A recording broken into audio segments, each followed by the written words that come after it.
शिव समान दाता नहीं विघ्न निवारण हार, लज्जा मोरी राखिए नंदी के असवार। बोलो कैलाशपति महादेव की जय हो। आज आपको एक प्रसंग सुना रही हूँ, इंद्र का तोता। देवराज इंद्र और धर्मात्मा तोते की यह कथा महाभारत से है।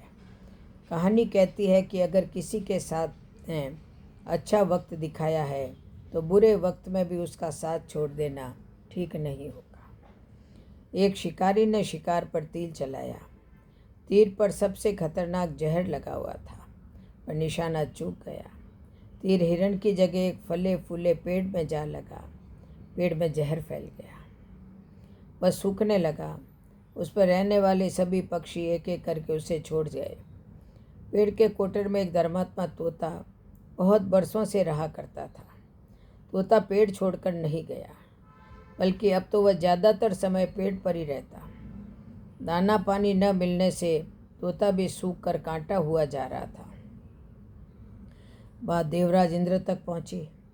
मरते वृक्ष के लिए अपने प्राण दे रहे तोते को देखने के लिए इंद्र स्वयं वहां आए। धर्मात्मा तोते ने उन्हें पहली नज़र में ही पहचान लिया। इंद्र ने कहा, देखो भाई, इस पेड़ पर न पत्ते हैं, न फूल है, न फल है। अब इसके दोबारा हरे होने की कौन कहे। बचने की भी कोई उम्मीद नहीं है। जंगल में कई ऐसे पेड़ हैं जिनके बड़े बड़े कोटर पत्तों से ढके हैं। पेड़ फल फूल से भी लदे हैं।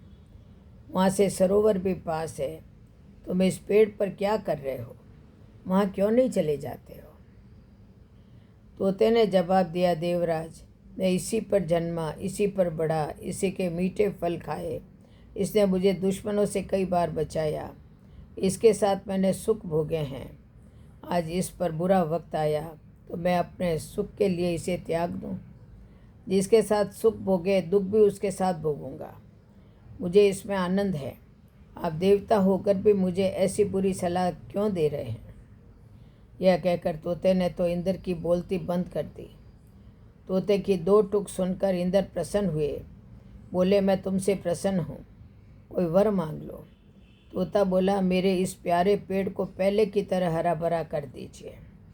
देवराज ने पेड़ को न सिर्फ अमृत से सींच दिया, बल्कि उस पर अमृत बरसाया भी। पेड़ में नई कोंपलें फूटी और पहले की तरह हरा हो गया। उसमें खूब फल भी लग गए। तोता उस पर बहुत दिनों तक रहा। मरने के बाद देवलोक को चला गया। युधिष्ठिर को यह कथा सुनाकर भीष्म बोले, अपने आश्रयदाता के दुख को जो अपना दुख समझता है, उसके कष्ट मिटाने स्वयं ईश्वर आते हैं। बुरे वक्त में व्यक्ति भावात्मक रूप से कमज़ोर हो जाता है। जो उस समय उसका साथ देता है, उसके लिए वह अपने प्राणों की बाजी लगा देता है। किसी के सुख के साथी बनो न बनो, दुख के साथी जरूर बनो। यही धर्म नीति है और यही कूटनीति है। बोलो जय जय श्री राधे, जय जय श्री कृष्ण, जय जय श्री